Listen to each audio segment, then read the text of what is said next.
भगवान सूर्य की एक असुर ने आराधना की।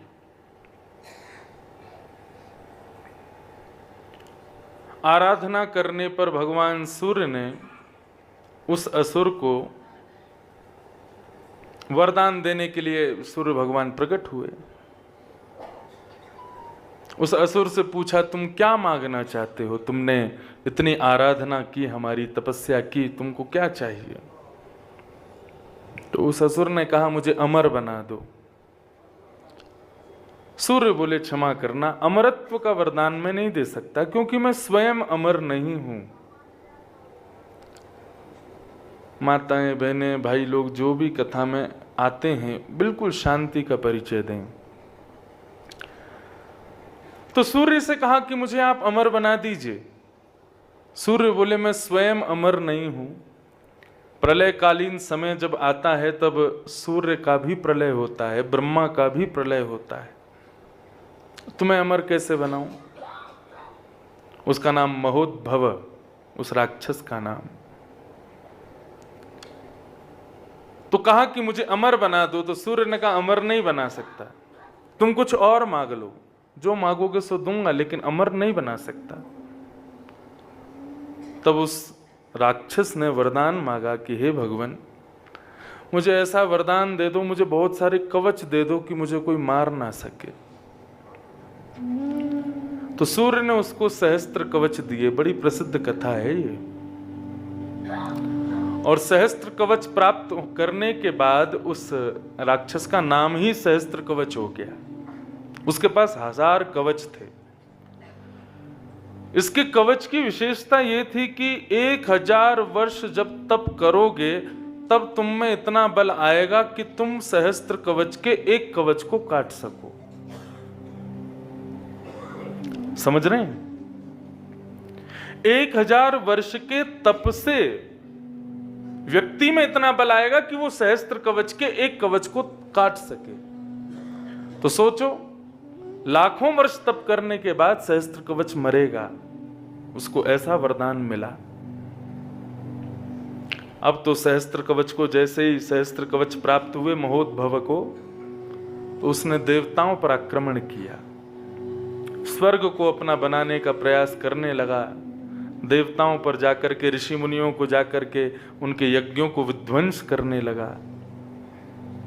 तब देवताओं ने प्रार्थना की भगवान से, और भगवान से जब प्रार्थना की तो भगवान कर्कटे हरुते नक्षत्रे वदरी निलयोद्भवम्। कर्कट मास में देवताओं की आराधना पर इस बद्रिक आश्रम में भगवान का अवतरण हुआ। किस रूप में? नर नारायण। बोलो नर नारायण भगवान की। आप जिनकी तरफ पीठ करके बैठे हो वो है नर, और जिनकी तरफ मुख करके बैठे हो वो है नारायण। ये 2 पर्वत रोज अपने कक्ष से स्नान करके निकल के इनको प्रणाम किया करो। कलयुग के प्रधान देव ये दोनों ही हैं, नर नारायण। तो नर नारायण का प्रादुर्भाव हुआ। नर ने नारायण से पूछा, हे नारायण, हमारा अवतरण क्यों हुआ है? हमने अवतार क्यों लिया? बोले, महोद्भव सहस्त्र कवच को मारने के लिए हम लोग आए हैं। बोले, उसको तो वरदान है कि 1000 वर्ष में जब तपस्या, 1000 वर्ष की तपस्या जब करोगे तब उसका एक कवच कटेगा। उसके पास 1000 कवच है, हम उसको कैसे मारेंगे? तो नर नारायण ने कहा, इसीलिए मैं तुमको बद्रिक आश्रम लेकर के आया हूं। हम चाहते तो कहीं और अवतार ले लेते, लेकिन हमने यहां अवतार क्यों लिया? क्योंकि इस भूमि की ये विशेषता है, यहां पर एक दिन का तप 1000 के समान माना जाता है। बोले, सहस्त्र कवच लड़ने के लिए आएगा, अब 1000 वर्ष हम तप करेंगे तो वो दोनों पर प्रहार करेगा, कहीं और जाएंगे तो हमको वो छोड़ेगा नहीं। इसलिए हम इस स्थान पर आए हैं ताकि हर दिन के तप से हमारा सहस्त्र 1000 वर्ष का तप पूर्ण होगा और हम उसके एक एक कवच को काटेंगे। तब नर नारायण दोनों विराजमान हुए। तो फिर नर ने नारायण से पूछा, तप किसका करना है, तप किस भाव का करना है? तो हम परम सौभाग्यशाली श्री वैष्णव संप्रदाय का, जो हमारे रामानुज संप्रदाय का जो गुरु मंत्र है, अष्टाक्षर मंत्र, अष्टाक्षर मंत्र पूरा नहीं बोल सकते लेकिन उसको खंड में मैं बता सकता हूं, जिसके प्रारंभ में ओम, मध्य में नमो से जो सुशोभित है और अंत में नारायणाय, ऐसे अष्टाक्षर मंत्र का उपदेश भगवान नारायण ने नर को दिया और कहा कि इस मंत्र का जाप करो, इसकी तपस्या करो। तो ये जो भूमि है, ये हम श्री वैष्णव रामानुज संप्रदाय वालों के गुरु मंत्र का भी प्रादुर्भाव इसी भूमि पर हुआ है। हमारे अष्टाक्षर मंत्र का प्रादुर्भाव हुआ है यहाँ। हम यदि एक माला भी यहाँ कर लेना अपने अष्टाक्षर मंत्र की, तो वो 100 गुना होती है। इसलिए इस भूमि की बहुत विशेषता है। मैं पहले दिन से ही आपसे कह रहा हूं, कोई गुरु मंत्र हो तुम्हारा, कोई श्लोक तुमको याद हो, उसका नित्य जप करो। चलते फिरते उठते बैठते अनुपचार बातें मत करो किसी से, अपने मनी मन में अपने जिह्वा पर मंत्र का जाप करते रहो। ये साधारण नहीं है बद्रीनाथ, यहां की वायु में नारायण का निवास है। क्यों संत जन सब छोड़ छाड़ करके बद्रीनाथ में रहते हैं, 6-6 महीना यहीं पर तप करते हैं। 6 महीना ही मिलता है, उसके लिए भी सब भागते हैं नीचे से कि हम यहाँ रहें, यहाँ रह के ठाकुर जी का स्मरण करें, क्योंकि यहाँ पर मंत्र का प्रभाव अति उचित होता है। आप लोग बद्रीनाथ मंदिर का दर्शन करने जाते हैं तो वहां पर मंदिर के सब फोटो खिंचवाते हैं। मुख्य द्वार के बाहर भीड़ खड़ी रहती है दर्शनार्थियों की कम, फोटो वालों की ज्यादा। लेकिन आज जाना और जिस सिद्धि से ऊपर चढ़ते हो वहां नीचे की श्लोक लिखा है, उस श्लोक को पढ़ना। क्या लिखा है? बहुनि संति तीर्थानि दिव्य भूमि रसातले बद्री सदृशं तीर्थम न भूतो न भविष्यति। इस धराधाम पर, इस पृथ्वी पर, और पृथ्वी की नहीं कहूंगा, रसातल से लेकर के और तीनों लोकों तक बद्रीनाथ जैसा तीर्थ नहीं है। क्यों? बोले यहां पर व्यक्ति का किया गया इतना सा भी सत्कर्म, ठाकुर जी उसको मल्टीप्लाई बाय 1000 करते हैं, इतना गुना होकर के वो उसको प्राप्त होता है। बल्कि हमारी इच्छा ठाकुर जी के, हमको कोई पुण्य कमा के कुछ, हम कोई सामान्य वस्तु तो चाहिए नहीं। हम यहाँ नाम जप क्यों कर रहे हैं, हम यहाँ कथा क्यों सुन रहे हैं? हमको ठाकुर जी की प्राप्ति करनी है। तो बंबई, दिल्ली, कलकत्ता आदि हमारे क्षेत्रों में तुम करोगे, उसका तो फल थोड़ा ही, उतना जितना करोगे उतना मिलेगा। लेकिन यहाँ पे जितना हो सके उतना करो। और एक और बात सुन लो, ओम नमो भगवते वासुदेवाय एक बार मंत्र जाप करने का जब मल्टीप्लाई बाय 1000 हो सकता है, तो यदि किसी को तुमने गंदी गाली दी तो वो भी मल्टीप्लाई बाय 1000 हो जाएगी। यहाँ किसी के प्रति यदि तुमने असद भाव हृदय में रखा तो वो भी मल्टीप्लाई बाय 1000 हो जाएगा। अन्य क्षेत्रे कृतम पापम पुण्य क्षेत्रे विनश्यति। अन्य क्षेत्रों में किए हुए पाप पुण्य क्षेत्रों में नष्ट हो जाते हैं, लेकिन पुण्य क्षेत्रे कृतम पापम वज्रलेपो भविष्यति। वो पत्थर के समान हो जाएगा, उसको कोई नहीं तोड़ सकता। इसलिए मैं पहले दिन से ही सावधान करता जा रहा हूं, बहुत सावधानी का ध्यान रखो। तो नर ने नारायण से कहा कि तुम इस मंत्र का जाप करो। इतने में ही सहस्त्र कवच सामने से आ गया। तो नर युद्ध जब करता है तब नारायण बैठ करके तपस्या करते हैं। एक कवच एक दिन में जैसे ही उसका कटता है, इतने में ही वो दूसरा कवच जैसे ही निकलता है तो वो इतना तेजवान होता है कि नर मूर्छित होकर के गिर जाते हैं। तब नारायण खड़े होते हैं, नारायण खड़े होकर के फिर युद्ध करना शुरू करते हैं। तब तक नर बैठ करके तपस्या करता है, तब उसका दूसरा कवच टूटता है, दूसरे कवच के तेज से नारायण मूर्छित हो जाते हैं, फिर नर खड़ा होता है, फिर नर युद्ध करता है, नारायण तपस्या करते हैं। इस प्रकार करते करते करते करते करते करते 999 कवचों को दोनों ने ध्वस्त कर दिया। जैसे ही उसके पास एक कवच बचा, भागा सीधा सूर्य के पास, मेरी रक्षा करो। सूर्य बोले यहीं छुप जाओ, ये तुम्हें नहीं मार पाएंगे, तुम्हारा वध नहीं कर पाएंगे, तुम्हारे पास एक ही कवच बचा है। यदि तुम बद्रिक आश्रम में गए तो ये दोनों तुमको मार देंगे, क्योंकि वहां पर 1000 वर्षों का तप एक ही दिन में हो जाता है, इसलिए तुम अब यहां से मत जाना, यहीं रुक जाओ। लेकिन नर नारायण ने दोनों ने बैठ करके यहां इतना तप किया, इतना तप किया कि वे इतने बलवान हो गए कि अब सहस्त्र कवच के अंतिम कवच को काटने के लिए एक दृष्टि उनकी काफी थी।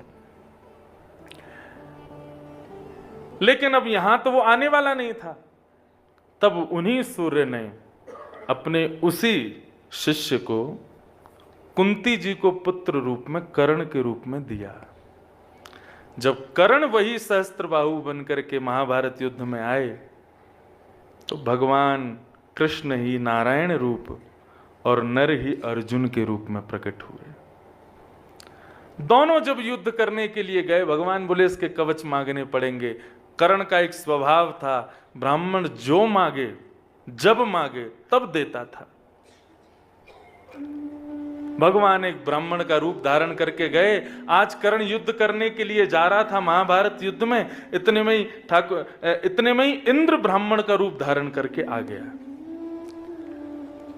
ब्राह्मण बन करके आया, रथ के सामने आकर के खड़ा हो गया और आकर के कहने लगा, ब्राह्मण आए हैं, कुछ दोगे नहीं कर्ण? कर्ण के सारथी ने मना किया, बोले कर्ण आप युद्ध के लिए जा रहे हो, अभी ये दान देने लेने का समय नहीं है, मना कर दीजिए आप, क्योंकि मैं जानता हूं ये क्या मांगेगा आपसे, इसलिए भगवान अभी युद्ध का समय है, आप मना कर दो कि मैं कुछ नहीं दूंगा। लेकिन कर्ण का स्वभाव है, ब्राह्मण को देखते ही उनके चरणों में प्रणाम करता है और कहता है आप जो आज्ञा करें मैं दूंगा।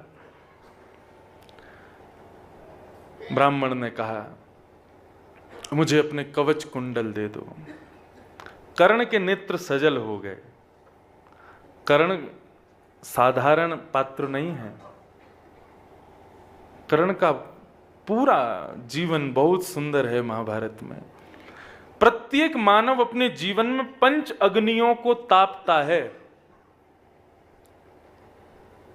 ये जीवन में संकट रूपी, जीवन में दुविधाएं रूपी, जीवन में विषमताएं रूपी जो आपके सामने परिस्थितियां आती हैं, वो अग्नि के समान हैं। ऐसे जीवन में 5 अग्नियां आती हैं, जब तक उनको नहीं तापोगे तब तक छठवीं अग्नि चिता प्राप्त नहीं होती, और उससे पहले यदि प्राप्त हो गई तो बाकी की अग्नि तापने के लिए तुमको फिर आना पड़ेगा। इसलिए संकट जीवन में आवे तो स्वीकार करो, उसको अग्नि के रूप में, पंचाग्नि के रूप में स्वीकार करो।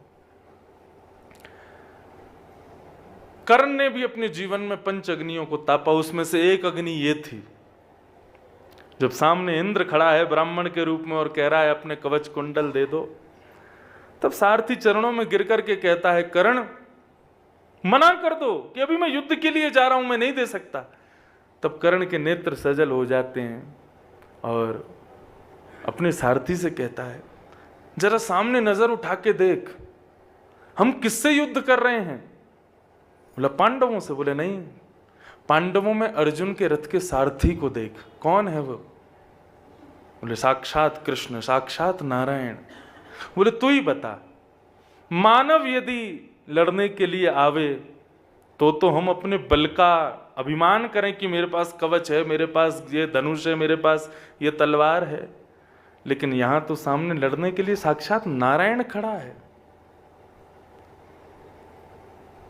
किससे बैर करूं मैं? मानव थोड़े ही है मेरा शत्रु, मेरा शत्रु तो साक्षात भगवान है। और ऐसा कहते हुए कर्ण ने अपने कवच को निकाल करके कानों के कुंडलों को इंद्र को प्रदान कर दिया। तो उस कर्ण की मृत्यु की भूमिका यहीं से प्रारंभ हुई। वो हैं भगवान नर नारायण। जिन्होंने पृथ्वी की रक्षा के लिए, तीनों लोकों की रक्षा के लिए सहस्त्र कवच का वध किया। तब इस पृथ्वी की, इस क्षेत्र की महिमा उजागर हुई कि यहां मंत्र पढ़ने की, मंत्र बोलने की कितनी विशेषता है। इसलिए यहां कोई ना कोई मंत्र, कोई ना कोई श्लोक, कोई भी गुरुजनों के द्वारा प्रदान किया गया जो दिव्य रत्न आपके पास है, उसका निरंतर मनन चिंतन करो। मंत्र जाप क्या है, मैं अपनी मौलिक बुद्धि से कहूं, आज के परिप्रेक्ष्य में कहूं तो मंत्र जाप एक प्रकार से, मंत्र क्या है, भगवान के फोन नंबर हैं, और उसका जाप करना क्या है, बोले भगवान को बार बार मिस कॉल मारो। आपने एक बार श्री कृष्ण शरणम ममा कहा तो एक मिस कॉल गई ठाकुर जी के पास। जितनी बार उसको करते रहोगे उतनी मिस कॉल ठाकुर जी के पास। अब बहुत मिस कॉल आ जाती हैं तो फिर अंत तो गत्वा फोन को रिसीव करना ही पड़ता है? क्या पता आपकी इतनी मिस कॉल, अच्छा देखो बम्बई, दिल्ली, कलकत्ता आदि क्षेत्रों से यदि तुम कॉल करोगे तो एक ही मिस कॉल जाएगी, यहां से तो एक साथ 1000 मिस कॉल जाएगी एक बार में। ठाकुर जी परेशान नहीं हो जाएंगे? फोन हैंग हो जाएगा उनका, यार बड़ी मिस कॉल मार रहा, कौन है ये? हाँ भाई कौन? इतना ही सुन लें, इसी में ही हमारा कल्याण हो जाना है। ठाकुर जी का रिटर्न कॉल आ जाए। और ठाकुर जी का रिटर्न कॉल क्या है?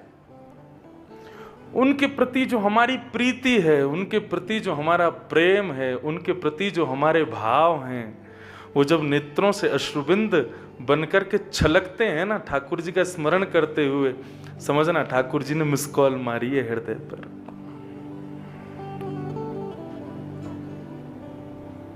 मैं ना एक बालकों की तरह कथा करता हूं तो थोड़ा आप लोग समझ लेना। मैं ज्यादा विद्वानों वाली कथा मेरी कम है। अब करेंगे जब 50-60 के हो जाएंगे, अरे अभी अब छोटी उम्र है तो छोटी छोटी कथा करेंगे। आज के परिप्रेक्ष्य से, आज के नए नए भावों से कथा करेंगे। आज लोगों से पूछो, लोगों से क्या, यहाँ दर्शन करने वालों से पूछो नर नारायण कौन है, वही नहीं बता पाएंगे। बद्रीनाथ जी कौन है, वही नहीं पता। एक आया मेरे पास आकर के प्रणाम करके, वो महाराज जी बद्रीनाथ भगवान का दर्शन करके आया, भगवान शिव का ऐसा रूप मैंने कभी नहीं देखा। मैंने जय हो तेरे, प्रणाम करूं तो है, मेरे शिव जी हैं वो, ये सब शिव शिव शिव स्थान है। तो ये कितनी बड़ी विडंबना वाली बात है। इसलिए मैंने मन बनाया कि हर बार भक्ति पथ हमारा एक यूथ फेस्ट किया करेगा साल में एक बार, जिसमें सारे युवा आवें, सब धोती पहने, तिलक लगावें, सबको ठाकुर जी के सुंदर भाव, सुंदर, और उनको आज के ही अनुसार उनके प्रश्नों के उत्तर, उनके जो भाव हैं वो आज के अनुसार उनको समझाए जाएं, ताकि ये तीर्थ क्षेत्र अभी तो सारे बुजुर्गों से ही भरे पड़े हैं, समय ऐसा आवे कि युवाओं से भरे रहें, युवा ही आवें ठाकुर जी के पास। और यदि ये काम हमने नहीं किया तो फिर हम काय बात को व्यासपीठ पे बैठे? कथा करने वाले हजारों लोग हैं, हजारों ठाकुर जी के वक्ता हैं, सब कथा सुनाते। कुछ तो करें आज के युवाओं के लिए। अभी तक सोचता था 5 वर्ष तक तो केवल सीधी सीधी कथा करेंगे, लेकिन अब कुछ बदलाव करना चाहिए, अब कुछ युवाओं के लिए करना चाहिए। आज का युवान बहुत भटक गया है। ऐसा नहीं है कि वो चाहते नहीं है जानना। मैं जब भागवत पढ़ना शुरू किया था, मैंने अपनी गुरुदेव की नाक में दम कर दिया था। क्यों? मेरे प्रश्न इतने होते थे कि वो उत्तर नहीं दे पाते थे। प्रश्न करना, जिज्ञासा करना, ये कोई बुरी बात नहीं है। ऐसा शास्त्रों में लिखा है, ज्ञान कहां टिकेगा? बोले जहां जिज्ञासा होगी। जिसके पास जिज्ञासा नहीं है वहां ज्ञान टिक नहीं सकता। और ये बात आप भी मानोगे, आप अपने बच्चों को भी देखो, जिज्ञासाएं बहुत हैं उनमें, लेकिन उनको बताने वाला कोई नहीं। इसलिए अपनी जिज्ञासाओं को मार देते हैं, जिज्ञासाओं को नष्ट कर देते हैं, और जिज्ञासा नष्ट होते ही भाव नष्ट हो जाता है। तो उनके लिए कुछ करेंगे। हमारे जो भी लोग हैं सब मिलकर के अपने अपने सुझाव देना, क्या कर सकते हैं, कुछ ना कुछ तो करेंगे। अच्छा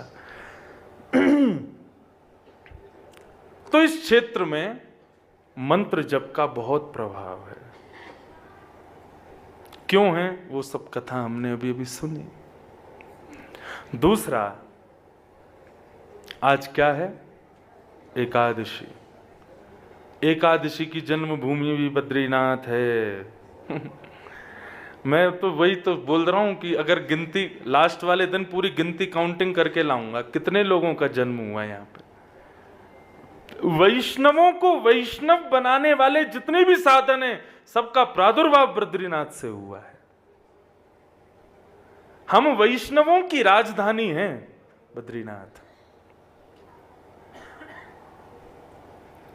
यहीं से सब साधन प्रकट हुए। मुर नामक दैत्य से युद्ध हुआ था, भगवान का भागवत में वर्णन है। उस मुर नामक दैत्य से युद्ध करने के बाद ठाकुर जी विश्राम के लिए यहां पधारे। ठाकुर जी आराम कर रहे थे, लेकिन वो मुर नामक दैत्य पुनः जीवित होकर ठाकुर जी पर प्रहार करने के लिए आया। ठाकुर जी की शयन अवस्था में ठाकुर जी को कोई विक्षेप ना हो, ठाकुर जी को कोई कष्ट ना हो, तब ठाकुर जी के ही अंग से एक स्त्री प्रकट हुई और उसने मुर नामक दैत्य का वध किया। जब भगवान ने उसको देखा तो भगवान बोले, तुम कौन? बोले, प्रभु मैं आपसे प्रकट हुई हूँ। आप शयन में थे, आपको आकर के वो दैत्य परेशान करता, इसलिए आपके अंग से प्रकट होकर के मैंने उसका वध कर दिया। भगवान बोले, आज कौन सी तिथि है? बोले, आज एकादशी है। तो ठाकुर जी ने उसका नाम एकादशी रख दिया। बोले, हम तुमसे इतने प्रसन्न हैं, आज के बाद एकादशी के दिन व्रत का महात्म होगा। उससे क्या होगा? बोले, मेरे जितने भी वैष्णव हैं यदि उनसे ये न केन प्रकारेण कोई भी पाप हो जाएगा और यदि वो एकादशी के दिन मेरा और तुम्हारा स्मरण करके व्रत करेंगे तो उनके सभी समस्त पाप नष्ट हो जाया करेंगे। उत्पन्ना एकादशी के दिन इसी नर नारायण के बद्रिकाश्रम में एकादशी का जन्म हुआ। यहां एकादशी रखने से यदि पूर्वोक्त कितनी भी एकादशियां आपने नहीं रखी हों तो यहां यदि आपने एकादशी आज जिसने भी एकादशी रखी होगी, अब पूछूंगा नहीं मैं किसने रखी किसने नहीं, जिसने नहीं रखी सब उसको यूं देखें, अच्छा तेने एकादशी नहीं रखी। इसलिए यहां एकादशी का क्या महत्व है कि यदि यहां कोई व्यक्ति एकादशी करता है तो इस जन्म में पिछली जितनी भी एकादशियां उसकी निकली हैं, और केवल यही जन्म नहीं, इससे पूर्वोक्त जन्मों में भी जब जब भी उसने एकादशी नहीं की, वो यहां एक दिन की एकादशी करने से समस्त एकादशियों के व्रत का फल उसे मिल जाता है। कहां तक कहूं, मैं कहता ही जाऊंगा बद्रीनाथ की महिमा, इस भूमि की महिमा, इस क्षेत्र की महिमा, लेकिन सुनने से काम नहीं चलेगा, करो। और आज जिसने एकादशी नहीं करी ना, उसके दंड के रूप में कल द्वादशी का व्रत रखना। हाँ, और कैसा व्रत रखना? वो आप कहोगे रसोई में तो वही बनेंगे पकवान हमारे लिए, तो फल खाओ, फल खा के रहना कल पूरे दिन, और मौन रहना। एकादशी का कभी जैसे एकादशी टूट जाए, एकादशी छूट जाए, बस एक बात बोलूं, एकादशी मैं भी नहीं रख पाता हूं। कभी कभी पिछली बार जब मैं आया था और आज भी एकादशी रखी, जब भी बद्रीनाथ आता हूं तो अपने पूरे कोटे पूरे कर जाता हूं। तो अभी 1-1.5 महीना पहले आया था, तब भी एकादशी थी, तो एकादशी व्रत रहा, तो उसमें पिछली जितनी एकादशी छूट गई थी उनका सब पूरा हो गया। आज की एकादशी करके मैंने कहा, हे नाथ, आगे की एकादशियों का आज कर देना, आगामी जितनी एकादशी है सबका फल आज मिल जाए। क्योंकि कई बार सफर में रहते हैं। दूसरा बड़ी दुविधा पड़ जाती है, वैष्णवी एकादशी कब की है, और दूसरी एकादशी, वो 2 एकादशियां हो जाती हैं, ट्रैवलिंग में रहते हैं, नहीं हो पाते। और सबसे बड़ी बात, हमारो लाला वो एकादशी को प्रसाद ना पावे, वाकू तो बढ़िया पकवान चाहिए, तो लाला को भोग धरते धरते मुंह में पानी आ जाए, तो फिर हम वही प्रसाद को कभी कभी पाले। लेकिन फिर भी बंधुओं, मैं अपनी कथा में कहा करता हूं, व्रत केवल जीव का ही क्यों होता है? केवल जिह्वा को व्रत मत करवाओ, अपनी प्रत्येक इंद्रिय से व्रत रखो। केवल जीव का ही व्रत क्यों? उसी कोई अन्न नहीं देना। वो बात अलग है कि ठाकुर जी स्वयं श्रीमद् भागवत में उद्धव से कहते हैं, जिते सर्वम जिते रसे, वो सब जीत लेगा जिसने अपनी जीव को जीत लिया, जिसने रसना को जीत लिया। जिसने अपनी जिह्वा नहीं जीती, जिसने अपनी रसना को नहीं जीता, वो भूल जाए कि वो बाकी की इंद्रियों को जीत पाएगा। अगर तुम्हें अपने पूरे शरीर पर संयम करना है तो अपनी जीभ पर संयम कर लो। इसलिए एकादशी के दिन जीव का ही व्रत होता है। लेकिन मेरा ऐसा मानना है कि प्रत्येक इंद्रिय से व्रत करवाओ। आज नेत्रों की एकादशी करो। क्या नेत्रों से केवल वैष्णव और नारायण और ठाकुर जी, केवल इन्हीं का दर्शन करना है।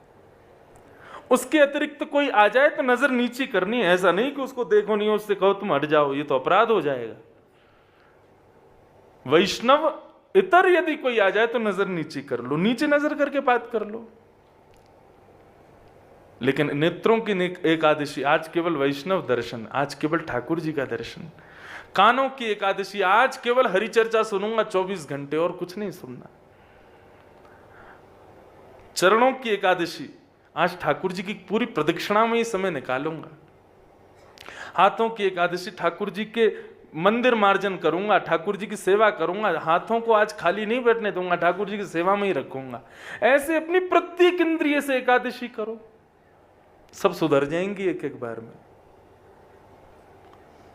तो उस एकादशी का प्रादुर्भाव भी कहां हुआ? इस बद्रीनाथ में। और मैं तो अपनी भाषा में कहता हूं कि एकादशी क्या है? बोले जैसे पतिव्रता नारी अपने पति के लिए करवा चौथ का साल में एक बार व्रत रखती है, ऐसे ही हम पतिव्रता समस्त वैष्णव, हमारे पति नारायण, हम अपने नारायण के लिए हर महीने एकादशी का व्रत करते हैं, एक पतिव्रता नारी की तरह। इस प्रकार इस भूमि ने एकादशी को जन्म दिया। तो इस भूमि की अनंत महिमाएं हैं, कहां तक कहें। सबको प्रणाम करते हैं, लेकिन केवल सुनने मात्र तक मत रखिएगा, उसको जीवन में जरूर अपनाइएगा। तो हमारा नवयोगेश्वर संवाद चल रहा है, पूरी आधनाश्रय।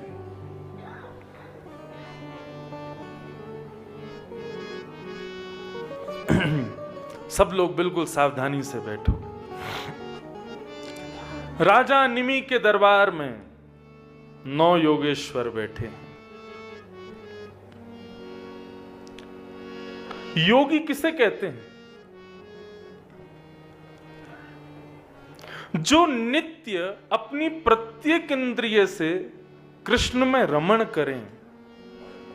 कृष्ण से इंद्रियां कैसे मिलें? उनकी इच्छा, जैसे हमारी जीव की इच्छा होती है कि हमें कुछ खिलाओ, कान की इच्छा होती है कुछ सुनाओ, नेत्रों की इच्छा होती है कुछ अच्छा दिखाओ, हाथों की इच्छा होती है कि कुछ स्पर्श कराओ, पैरों की इच्छा होती है कहीं ले जाओ। ऐसी प्रत्येक इंद्रियां की हमारी सांसारिक इच्छाएं होती हैं, परंतु योगियों की प्रत्येक इंद्रिय की इच्छा केवल कृष्ण है, केवल नारायण है। वो योगी, वो योगी जो अष्टांग योग के द्वारा 8 योग बताए गए हैं भगवान कपिल के द्वारा। कौन कौन से? यम, नियम, आसन, प्राणायाम, प्रत्याहार, ध्यान, धारणा और समाधि। ये 8 योग हैं। इन 8 योगों को जो निरंतर अपने चित्त में व्यवस्थित रखे वो योगी। परंतु ये कौन है? बोले योगेश्वर, योगियों के भी जो ईश्वर हैं। तो योगी कौन? जिसके चित्त में, जिसकी समस्त इंद्रियों में कृष्ण रमण करें वो योगी। और योगेश्वर कौन? बोले जिन कृष्ण की समस्त हृदय में जो रमण करें वो योगेश्वर।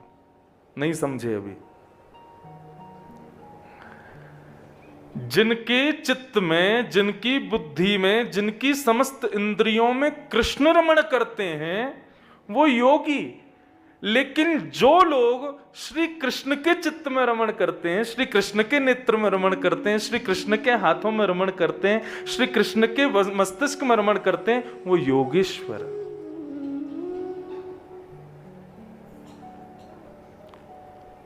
श्री किशोरी जी कौन है?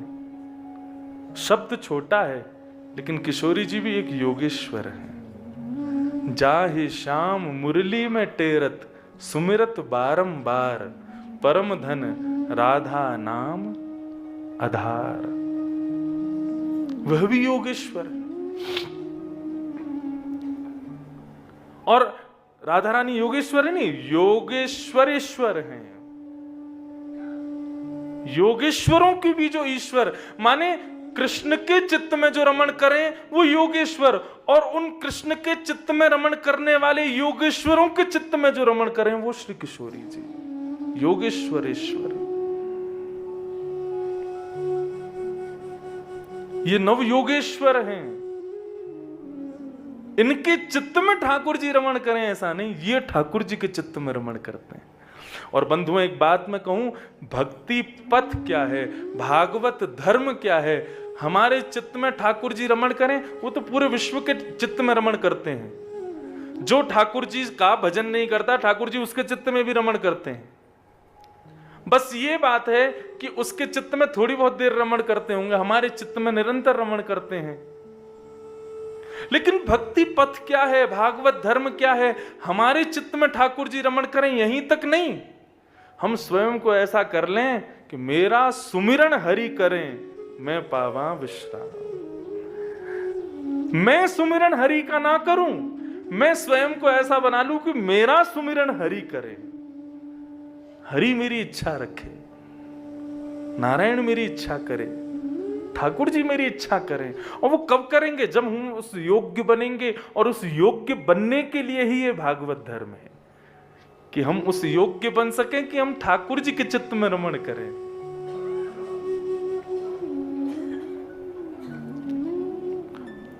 नामदेव जी महाराज, श्री तुकाराम जी, ये योगेश्वर हैं, क्योंकि इनके चित्त में ठाकुर जी रमण करते हैं वो बात एक है, लेकिन यह भी ठाकुर जी के चित्त में रमण करते हैं, ये भी लाल जी के चित्त में सदा रहते हैं।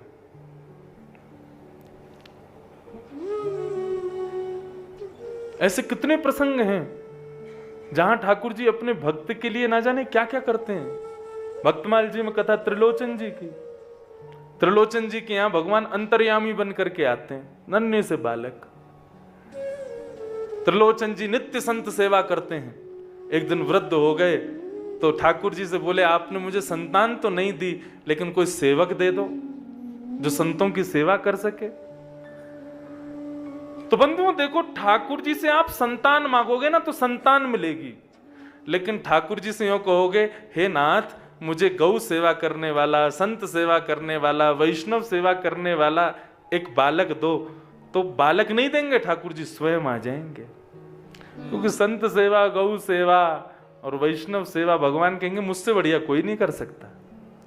हम लोग गलती क्या करते हैं, भगवान से पुत्र मांगो, पुत्री मांगो, कोई अपराध नहीं है, मांगो खूब, लेकिन हम केवल पुत्र पुत्री मांग करके ना, पुत्र पुत्री भगवान देते हैं। अब वो पुत्र कैसा होगा, पुत्री कैसी होगी, इस बात की तो गारंटी हमने ली नहीं ना ठाकुर जी से।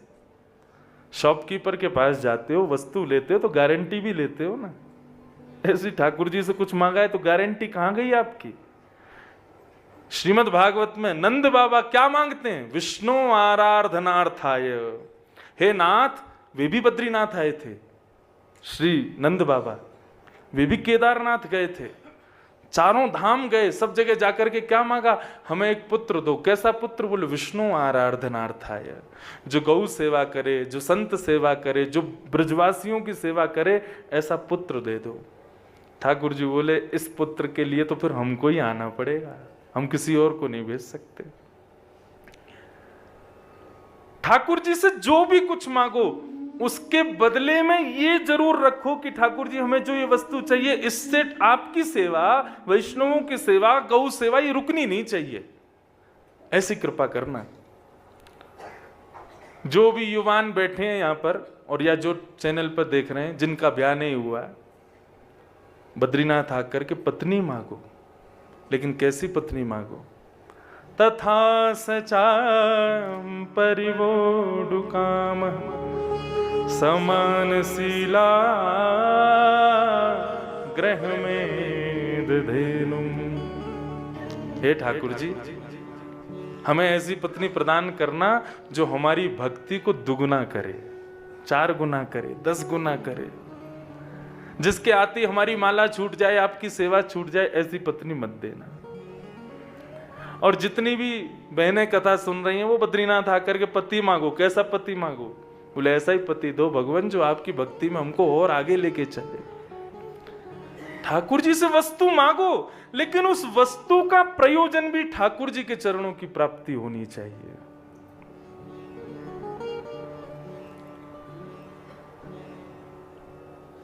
योगेश्वर जो ठाकुर जी के हृदय में रमण करे। तो हम भक्ति के पथ पे चल रहे हैं, अभी पथ शुरू हुआ है, मतलब अभी ठाकुर जी हमारे चित्त में हैं, लेकिन इस पथ पर आगे चलते चलते ये स्थिति होनी चाहिए कि ठाकुर जी के चित्त में तुम पहुंच जाओ, उनके चित्त में आप निवास करो। हमें इस योग्य बनना है, इसीलिए हम ये सब सुन रहे हैं, नहीं तो इनको सुनने का और कोई प्रयोजन नहीं है।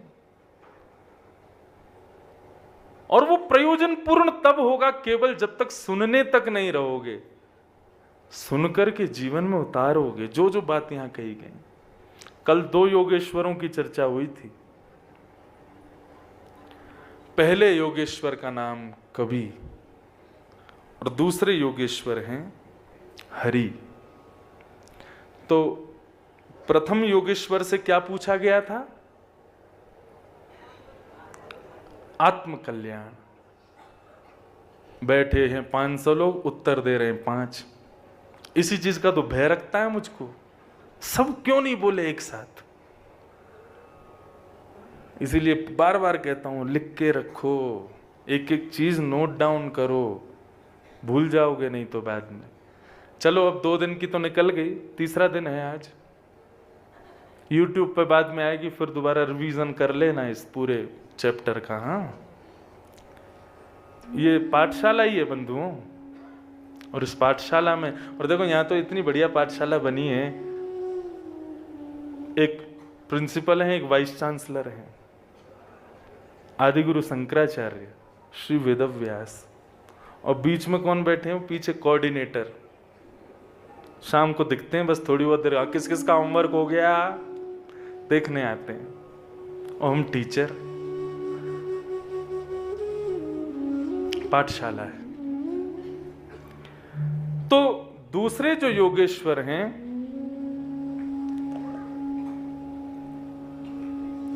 कवि, उनसे पूछा गया कि भक्तों के लक्षण क्या होते हैं और भगवान को कौन से भक्त प्रिय हैं, हमें बताओ। तब उन्होंने कल 3 प्रकार के भक्तों के लक्षण बताए थे, उत्तम, मध्यम और साधारण। अधम भक्त नहीं होते, अधम होगा तो भक्त ही नहीं होगा, अधम भक्त कैसे हो सकता है? तो साधारण। उत्तम भक्त का क्या लक्षण बताया था? जो भगवान में सबको देखे और सब में भगवान को देखे, ये उत्तम भक्त का लक्षण। कितनों को दिखते हैं बताना? कितनों को अपने बगल वाले में ठाकुर जी दिख रहे हैं? नहीं दिखते, हमारी दृष्टि नहीं है ऐसी। हम शिकारी लोग हैं, हमारी आंखें शिकार करना जानती हैं, पुजारी नहीं है हमारी आंखें। उत्तम से तो अपना नाम काट ही लो, ये तो हम नहीं है। तो फिर इस प्रक्रिया को करने का प्रयास भी तो करो। हम एक जगह बस ये मान लेते हैं हम ये नहीं हैं, तो फिर बने कैसे? हम सब में भगवान को नहीं देख सकते, लेकिन ठाकुर जी में तो सबको देख सकते हैं ना। उस प्रक्रिया से प्रारंभ करो। आज बद्री विशाल भगवान को जब देखने जाओ तो अपने घर के जितने सदस्य जो यहां नहीं आए हैं उन सबको उनमें ही देख लेना, उसी भाव से उनका दर्शन कर लेना। प्रक्रिया कहीं से तो प्रारंभ हो, इस भाव से ही हो जाए। ठाकुर जी में सबको देख लो। तो उत्तम अभी हम नहीं हैं। मध्यम भक्त के क्या लक्षण थे? मध्यम पे बड़ी जिम्मेवारियां थी। क्या क्या थी? ईश्वर से प्रेम करो, उनके जो अधीनेशु, उनके जो भक्त हैं उनसे मित्रता करो, और जो जानकारी नहीं रखते हैं, जो बाल बुद्धि हैं, उन पर कृपा करो, और जो ठाकुर जी की उपेक्षा करते हैं तुम उनकी उपेक्षा कर दो, उनको छोड़ दो, उनको त्याग दो। ये 4 काम मध्यम के। मध्यम तो बन सकते हैं, और यहां बैठे कितने लोग मध्यम होंगे भी। लेकिन साधारण कौन है? जो ठाकुर जी की सेवा में बस रुचि रखता है, उसके अलावा ना तो संतों में निष्ठा, ना भक्तों में निष्ठा, ना वैष्णवों में निष्ठा, ना कथा वक्ताओं में निष्ठा। तो अधम सोचे कि मैं मध्यम बनूं और मध्यम सोचे कि मैं उत्तम बनूं। इस प्रकार इस सिद्धि पर चढ़ना प्रारंभ करो। तब हरि कहते हैं कि हे निमिराजन, इन तीनों में ठाकुर जी को उत्तम बहुत प्रिय है। जो सबको ठाकुर जी में देखता है और सब में ठाकुर जी को देखता है। तब राजा निमि ने कहा, महाराज ये लक्षण तो बहुत कठिन है, इस उत्तम भागवत के कोई और भी लक्षण हो तो मुझे बतलाइए। तब उत्तम भागवत के कम से कम 5-6 लक्षण यहां और बताए हैं, इसलिए बहुत ध्यान से सुनना, क्योंकि ये प्रश्न केवल राजा निमि का नहीं था, ये आप लोगों का भी था कि ये तो बहुत कठिन है, कुछ और भी बता दो हमें। तो उत्तम भागवत के और क्या लक्षण हैं? बहुत सारे लक्षण बताए जाएंगे, इनमें से जो आपको भावे उसको स्वीकार कर लेना। गृहीत्वा पिंद्रिये रथान यो न दृष्टि शन्यति विष्णोर्मायामिदं पश्यन् स वै भागवतोत्तमः।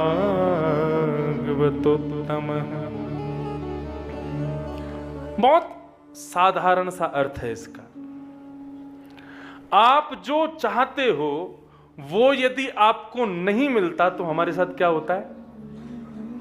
गुस्सा आता है, क्रोध आता है, हम तोड़ फोड़ करने लगते हैं, हमारा बुद्धि भ्रष्ट हो जाती है, नष्ट हो जाती है, हम कुछ भी करते हैं। और हम जो चाहते हैं यदि वो हमको मिल जाता है तो हम फूले नहीं समाते। यहां पर कह रहे हैं उत्तम भागवत का लक्षण क्या है? जो वो चाहता है वो उसको ना मिले तो उस पर उदास ना हो, और जो वो चाहता है वो यदि उसको मिल जाए तो उस पर अति आनंदित ना हो। दोनों स्थिति में ठाकुर जी की कृपा मान करके सामान्य भाव रखे। मेरी ये इच्छा थी, मुझे नहीं प्राप्त हुआ, कोई बात नहीं, ठाकुर जी ने शायद कुछ अच्छा सोच के रखा होगा। मेरी ये इच्छा थी, ठाकुर जी ने पूर्ण कर दिया, तुरंत हाथ जोड़ के नेत्र बंद करके ठाकुर जी को प्रणाम करो, धन्यवाद भगवान आपने मुझे प्रणाम किया। उसमें ज्यादा फूलो मत। सुख में फूलो मती, दुख में भूलो मती, प्राण जाए मगर नाम भूलो मती, काम की वासना को मिटाते चलो, कृष्ण गोविंद गोपाल गाते चलो। इसका अर्थ क्या है? उत्तम भागवत का लक्षण है समरस। वो सम रहता है। किसी ने माला पहनाई तो ज्यादा प्रशंसा नहीं, ज्यादा प्रसन्न नहीं, और किसी ने गाली दे दी तो ज्यादा दुखी नहीं। ये लक्षण किसमें थे? भगवान बुद्ध में। उनकी कोई बहुत प्रशंसा करता, कोई माला पहनाता, कोई पुष्प वर्षण करता तो उससे वे ज्यादा प्रसन्न नहीं होते थे, और कोई आकर के गाली गलौज करता था तो उसके चरणों में प्रणाम करते, तुमने मुझे इतना कुछ दे दिया, मेरे पास तुमको कुछ भी नहीं है देने के लिए। सम रस रहो। इसका एक और अर्थ हम लगा सकते हैं कि जो ठाकुर जी का उत्तम भागवत भक्त होता है उसके अंदर क्षमाशीलता होती है। वो क्षमा दान देता हुआ चलता है।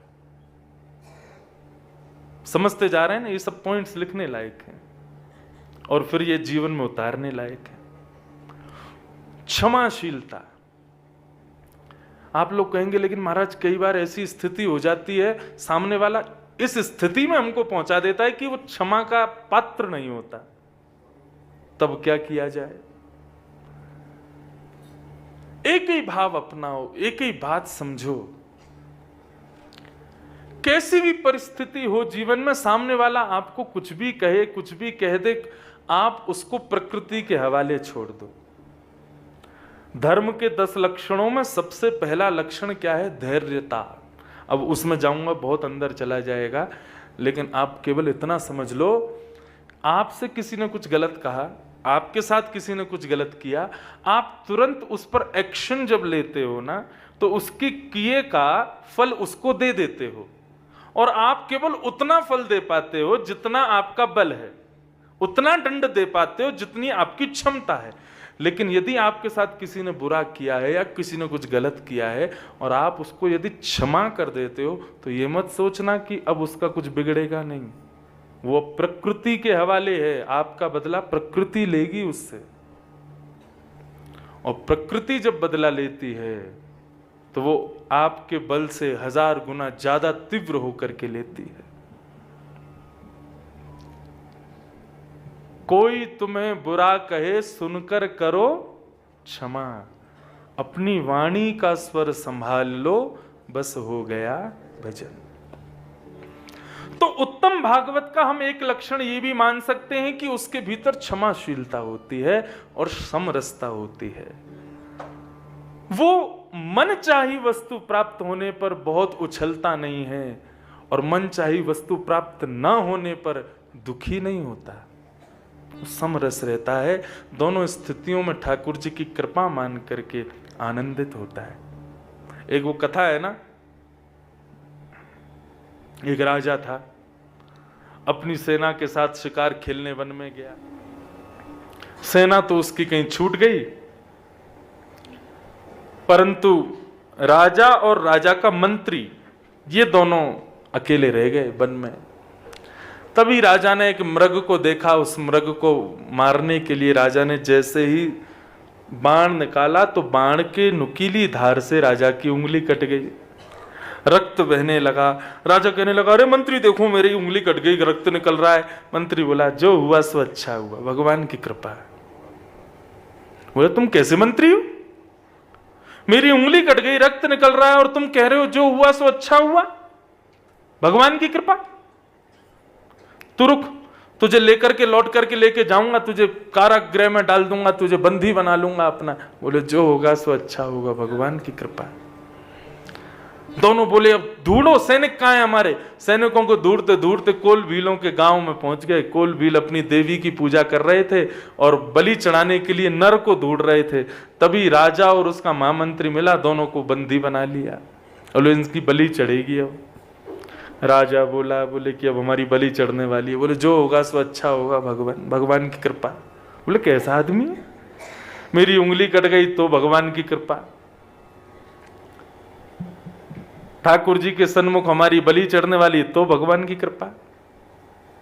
कैसे हो तुम। इतने में ही कोलभील आए और आकर के उन्होंने जैसी बलि चढ़ाने के लिए भाव रखा तो राजा वो मंत्री वापस कारागृह में, ऐसे कुछ कथा है मैं भूल गया, मंत्री को कारागृह में डाल देते हैं, जाने ऐसे ही कुछ होता है। हाँ, तो जब उनका राजा का पूरा परीक्षण करते हैं कि इसका शरीर कहीं खंडित तो नहीं है, तब उसकी उंगली कटी हुई मिलती है तो उसको मुक्त कर देते हैं। मुक्त करके राजा जब वापस आता है तो अपने मंत्री से कहता है कि तुमने कहा था जो हुआ सो अच्छा हुआ, भगवान की कृपा।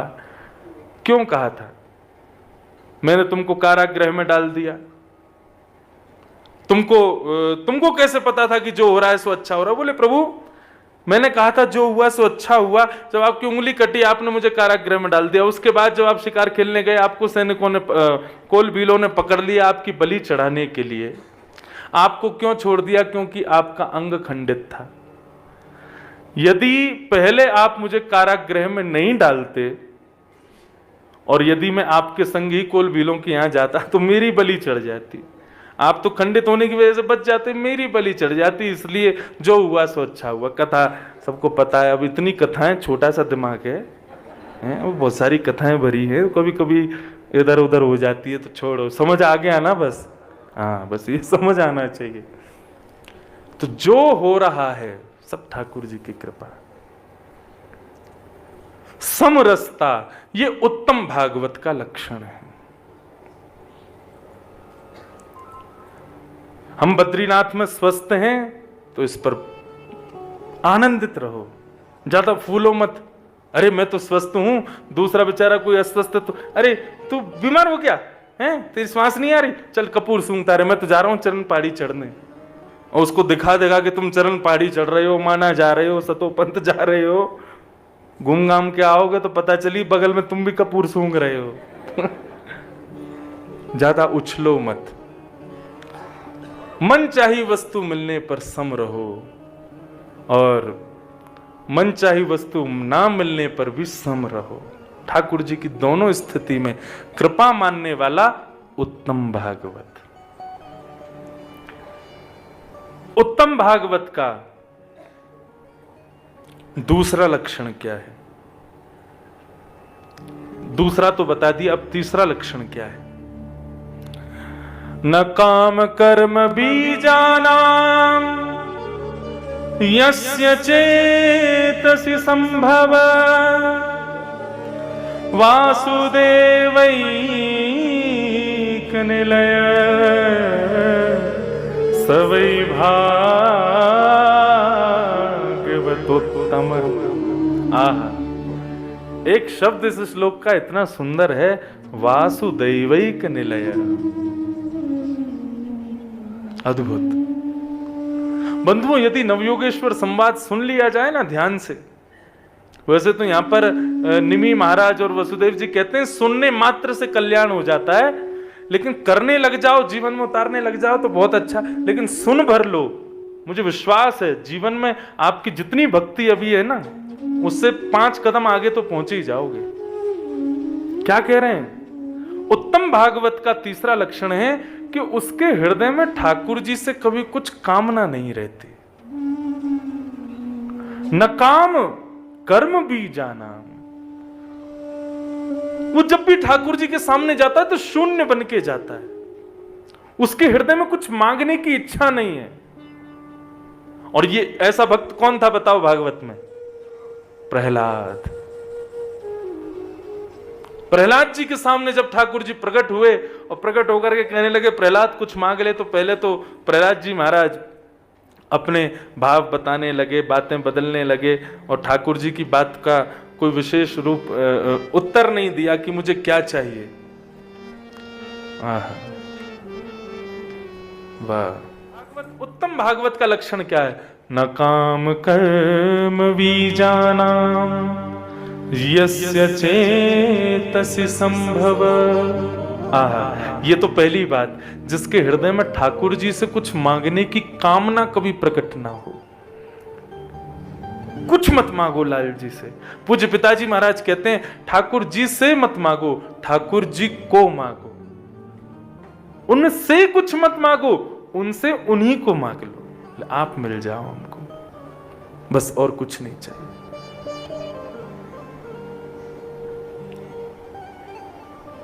ये तो थी पहली बात कि उत्तम भागवत के हृदय में भगवान से कुछ मांगने की इच्छा नहीं होती। और दूसरी बात क्या है? वासुदेवैक निलय आहा सवै भागवतोत्तम।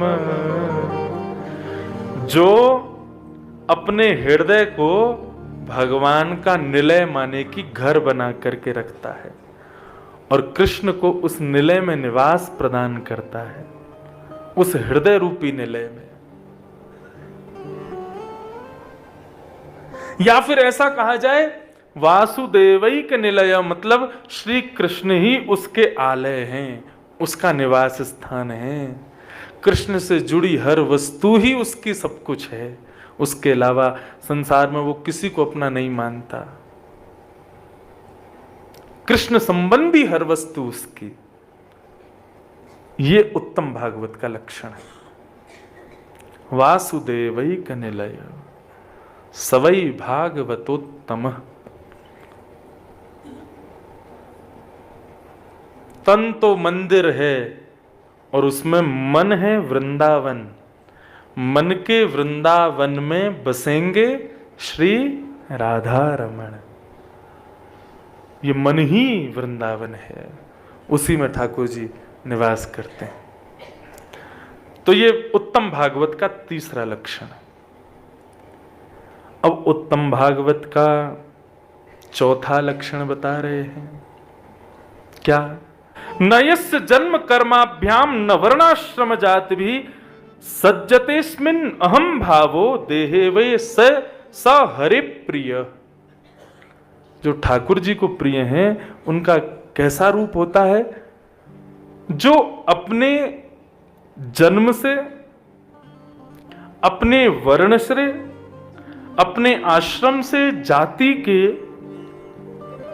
भाव से देह में कभी भी अहम भाव प्रकट नहीं होने देते या हीन भावना नहीं रखते। स हरि प्रिय, समझो बात को।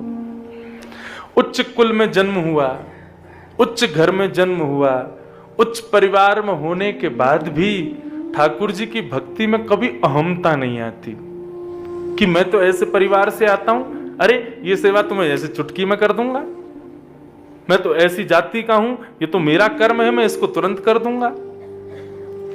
अपनी गुण, जाति और श्रेष्ठता का कभी उसको अहम नहीं होता। ठाकुर जी के चरणों में जब वो रहता है तो बिल्कुल अहम शून्य रहकर, बन करके रहता है। ना उसको जाति का अभिमान, ना उसको अपने कर्म का अभिमान, ना उसको अपने कुल खानदान का अभिमान, किसी भी रूप से अभिमानी नहीं होता। एक तो भाव है अहम की, और दूसरी बात अपनी निच्च कुल में होने की, अपने साधारण कुल में जन्म लेने के भाव से वो कभी हीन भाव भी अपने मन में नहीं लाता। न हीन भाव में रहता है, न अहम भाव में रहता है। ये दो भावों से जो परिपूर्ण है, सवई हरि प्रिय, वो ठाकुर जी को प्रिय है, बहुत प्रिय है। विशाल भगवान की जय। कहने का अभिप्राय, हरिप्रिय कौन है, ठाकुर जी को प्रिय कौन है? जिसको अपने श्रेष्ठ कुल का अभिमान ना हो, श्रेष्ठ जाति का अभिमान ना हो, श्रेष्ठ कर्मों का अभिमान ना हो। ये तो रही अभिमान की बात। और दूसरी बात क्या आती है? अपने नीचे कुल के, नीचे जाति के, मतलब जात पात पूछे नहीं को, हरि को भजे सो हरि को हो। वो कभी अपनी नीचे कुल, नीचे खानदान आदि इन सब से कभी हीन भावना भी अपने हृदय में नहीं लाता। श्री रैदास जी उच्च कुल में नहीं जन्मे थे। रैदास जी की ऐसी परन कुटी थी, जैसी कुटियां हमारे लाल जी की बनी है यहाँ पे, ऐसी बढ़िया लग रहा है ना मंच है? लाला की कुटिया है हमारे की, क्या बढ़िया सुंदर सजाई। जब इतना छोटा हॉल, इतनी नीची हाइट, फिर भी बढ़िया सब व्यवस्थित कर दिया। Design by Indresh Upadhyay. लगे कितने भी लोग हों, हमारे गजेंद्र भैया हैं, वही सब करते हैं। मैं मन में आकृति बना लेता हूं, पूर्ण करने का काम उनका। ऐसे सब हैं हमारे परिकर में, भक्तिपथ परिवार में जितने भी हमारे सारे गंधर्व जन, हमारे सारे विप्र वृंद। मैं केवल मनोभाव प्रकट करता हूं, पूर्ण इनके द्वारा होता है, इनकी सब लीला है। तो अपनी दुर्बलता, अपनी हीनता का कभी शोक मत मनाओ, और अपनी श्रेष्ठता, श्रेष्ठ कुल में जन्मा हूं, श्रेष्ठ जाति में हूं, इस बात का कभी अहम मत करो। मीराबाई,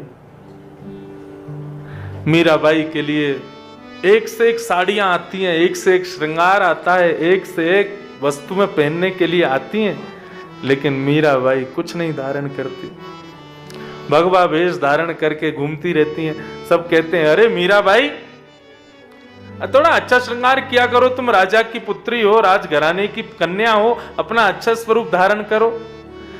बोले कि अच्छा स्वरूप धारण करके पूतना गई थी, तो मेरे लाला ने उसको देखा नहीं था, तो वासो मुझ को ये पता चली कि वाकू ज्यादा श्रृंगार प्रिय ना है। तो ये भगवा वेश क्यों पहन के रहती हो? तो जिन भेषा मारो सांवरो रीझे, जा भेषा मारो गिरधर रीझे, मैं तो सोही भेष धरूंगी, सोही भेष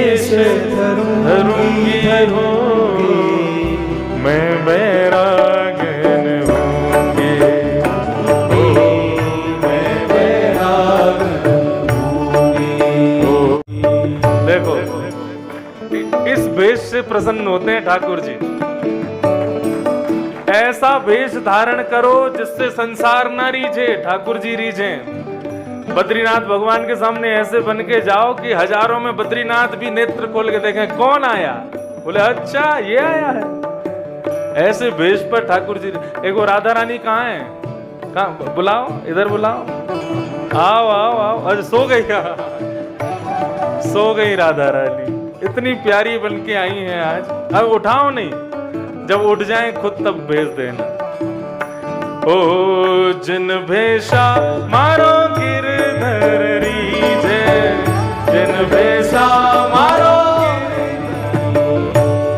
वाह, बहुत बढ़िया। बिराजो। जो नृत्य करने से पहले 100 बार सोचते हैं बगल वाला क्या सोचेगा, पीछे वाला क्या विचार करेगा, और कहीं मैं ऐसे नाची तो मेरी साड़ी फंस गई तो, और कहीं मैं ऐसे नाचा मेरा पैंट फंस गया तो। संसार को रिझाने के विचार में उठते ही नहीं लोग नाचने को। वही उठता है जिसको लगे ना मेरो ठाकुर रीझनो चाहिए, मेरो बद्रीनाथ रीझनो चाहिए।